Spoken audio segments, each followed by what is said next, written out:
gotten press releases from his campaign. I mean, I'm kind of a wonk, and I look at that and I go, okay, that's too long. I'm not going to read that.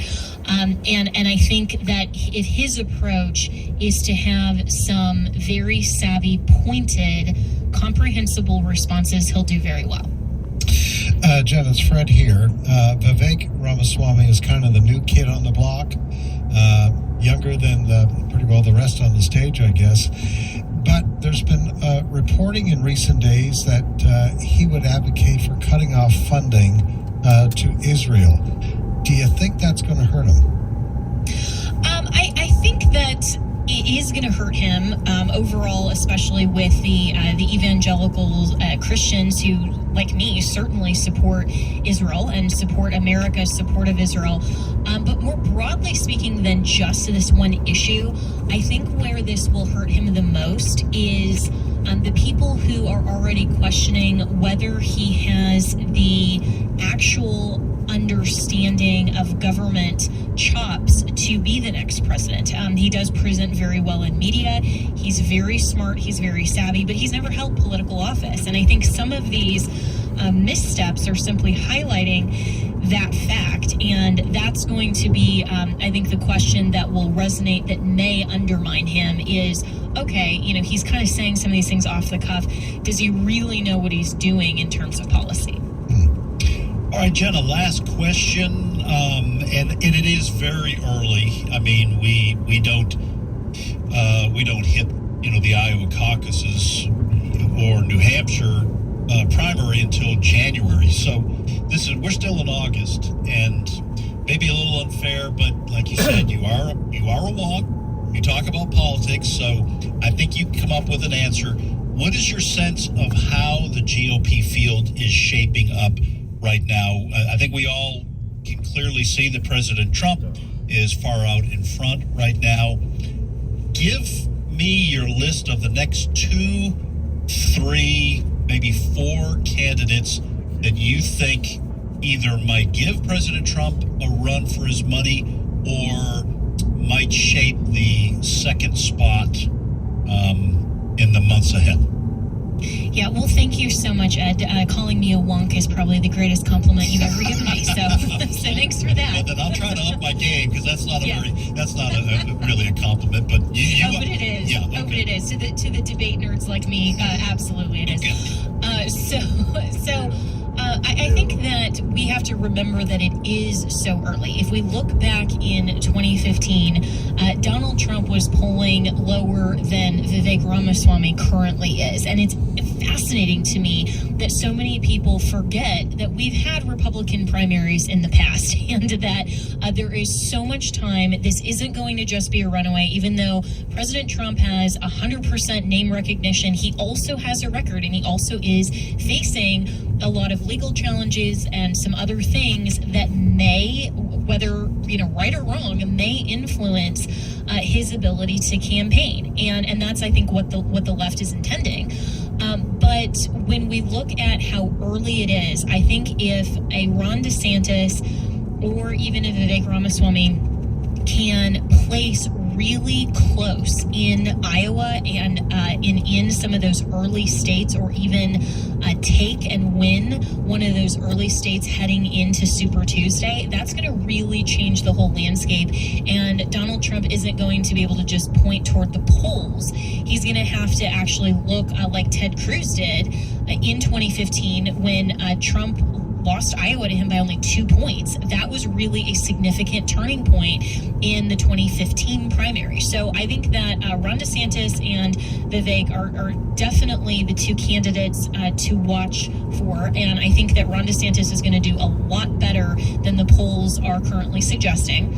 And in terms of some of the others, I think that depending on how this goes, we'll see whether a Tim Scott or a Nikki Haley stays in the race just to get through South Carolina, because that's obviously where they're going to be strongest. But I think that you're going to see some of these candidates dropping out, like maybe even a Chris Christie, when he realizes that he's not going to get to confront Donald Trump on the debate stage. And so once that money, the kind of trolling money runs out, then he may just go and do some media hits for free and, troll Trump on Twitter. But I think it's going to be fascinating to see how this shapes up. And the number one thing people need to realize is that this is absolutely nowhere close to being over yet. There is so much time.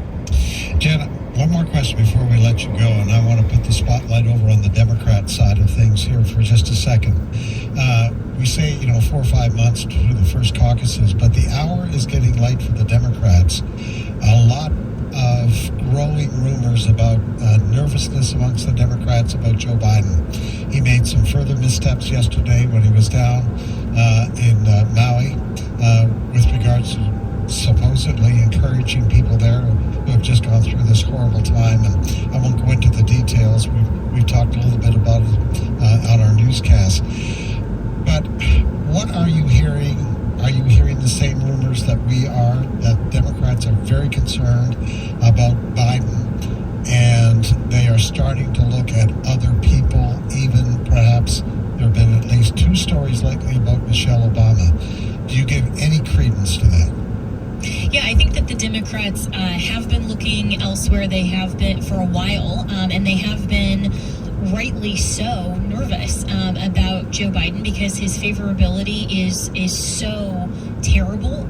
There are people who are across the country resolved to not vote for him in any instance. And, I was absolutely disgusted by his remarks in Maui. And I'm sure the people in Maui whose loved ones were burned to death were so comforted learning that Biden didn't lose his Corvette where he stored his classified documents. This is just something that was so reprehensible. And he continues to make not just missteps, but provide the clear optic that he is just not all there. And I think that is influencing where the Democrats are. And interestingly, there are a lot of Democrats that are seeing this weaponization of government against Donald Trump, against allies, like me and others that have even contacted me in the midst of this indictment out of Georgia and have actually given to my legal fund saying, this is not okay. This is not the America I know. And I think that is a fascinating signal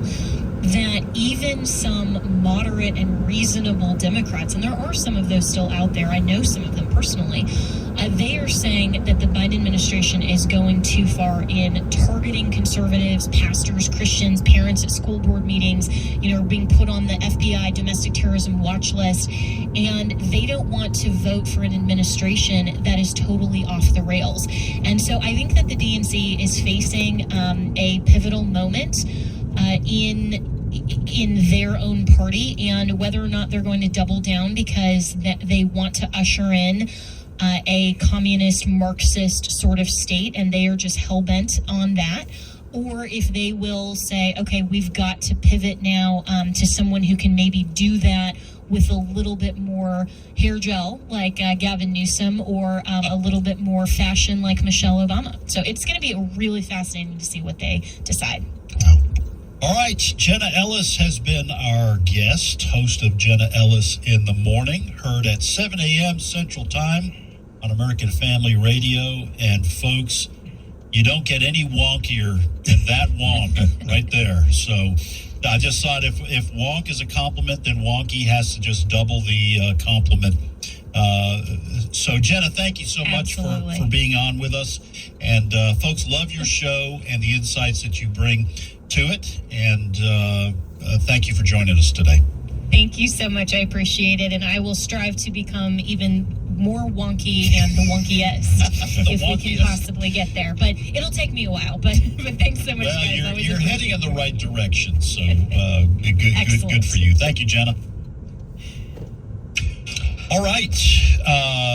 I love listening to Jenna. She just has so much. Did she mention Gavin Newsom as the candidate if you want somebody with more hair? More hair gel. That was a great line. That's what I thought she said. That was a great line. Terrific. And that comes from somebody who uses hair gel. Okay, I'm Italian. If I run out, I use pepperoni grease. Whatever it takes. Whatever, get the hair slicked back. So, no, that was a great line. All right, Fred, what do you got? Well, we made reference to President Biden being in Maui yesterday. Yes. And I want to play you the clip that Jenna referenced there with regards to what he had to say. I don't know what was going through the president's mind. This is such a tragic scene there. There are still 800 people missing. The death toll has climbed now to 115. So With hundreds still missing. Yes, around 800 is the figure now being used. And he gets down there and he says, and I'm paraphrasing a bit here, I feel your pain, I know what you're going through. And he makes reference to a small fire at his house back several years ago. You have a listen to this, folks. Cut number 1. And lightning struck at home on a little lake. It's outside of our home, not a lake, a big pond. Make a long story short, I almost lost my wife, my 67 Corvette, and my cat. Listen, Ray, I got to tell you,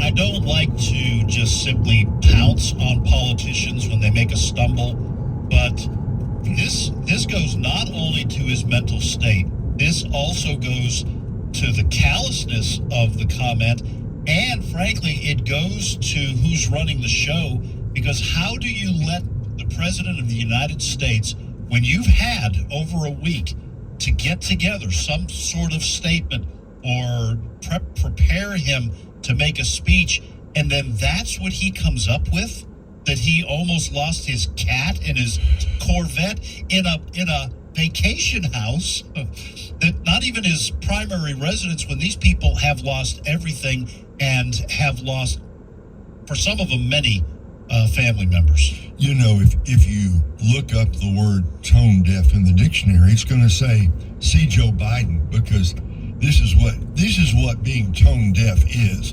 You go to a scene of terrible devastation, where, as Fred said, hundreds still unaccounted for, meaning the death toll tragically is going to go higher. All right, so you go out there. The president is to come and give consolation and to give some hope and to say we care about you. So what you do is you talk about your 67 Corvette, where the secret documents were stored. Right. You talk about the fact that your cat survived the kitchen fire. That's cruel. That's a cruel thing for the president to do. And I don't really blame him, Ed, as much as I blame his handlers. Right. Whoever wrote that speech for him. I know, and I saw the video of it. I mean, it looked like he was ad-libbing a little bit, but right. You know what? Somebody wrote that, gave him the idea to say that. Whoever did ought to be fired on the spot, because that was not just bad, that was cruel. Yeah, Fred, it'd be like if I knew somebody personally who lost a loved one and telling them, hey, I know how you feel.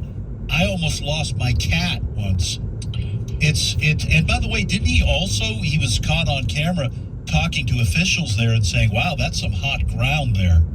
Well, yeah, he made reference to the fact that they're using cadaver dogs to look for those missing people. And so the dogs, because the ground is still hot, have pads on, shoes. Yeah. And he made reference to that, and he kind of joked again about the ground being hot. Just totally inappropriate comments for the environment that you are in. You know, it's pretty... Presidents, what they're supposed to do in incidents like this is go comfort. That's all he had to do. Yeah. He had to say, you know, the federal government will be here. It will stand with you. It will help you. We're not going away tomorrow, next month, or next year. Right. We are going to be here standing beside you and still you and helping you rebuild. Those are the expected, simple things that a president is expected to do in cases like this. But yet he had to go off, and this is the kind of thing that, you know, Jenna made reference of this. Democrats are pulling their hair out. Yeah. They understand the damage that this kind of thing does. In fact, there was a Hawaii resident that commented on this yesterday, the totally inappropriate remarks made by the president. Cut number 2. I think it was a little bit tone deaf. That is nothing that compares to what happened to our community, our beautiful little town, and the family children that were lost and disabled and the elderly. I mean, a car in your kitchen is kind of just a little sad to hear, you know. I mean, I think people really want to see you show up for us and provide an eighth of what you're giving to Ukraine. Oh, wow. That's tying that to the Ukraine money. Yes, billions and billions of dollars that have gone to the Ukraine. It's been reported in the last several days that the money so far that's come from the federal government adds up to about $700 per That's from Maui. From Maui. Yeah. About $700 per individual. Yeah. That is nothing. That is absolutely nothing at all. So everything that has been done in the way of the federal reaction so far from the White House specifically has just been off tone. And this is Ray. This is a follow up after he was on the beach on vacation and was asked twice, and he said no comment. Well, you know, he was on vacation. I don't know if he was actually on the beach when he was asked, but listen, I'm just going to say. In 2020, in the lead up to the 2020 election, the Democrats made a deal with the devil. All right. They forced all the other candidates off the field because they felt like Joe Biden was their best chance to beat Donald Trump, get Trump out of office. They knew how old he was. They knew he was probably not capable of running the country because he was basically campaigning from his basement. But now they're paying I'm not trying to mix metaphors here, but now they're paying the piper for having someone who is clearly not capable of running the nation. Well, look, we all know what he should have said. And Fred, I mean, you just said off the cuff. Right. Just off the cuff what every other president would have said.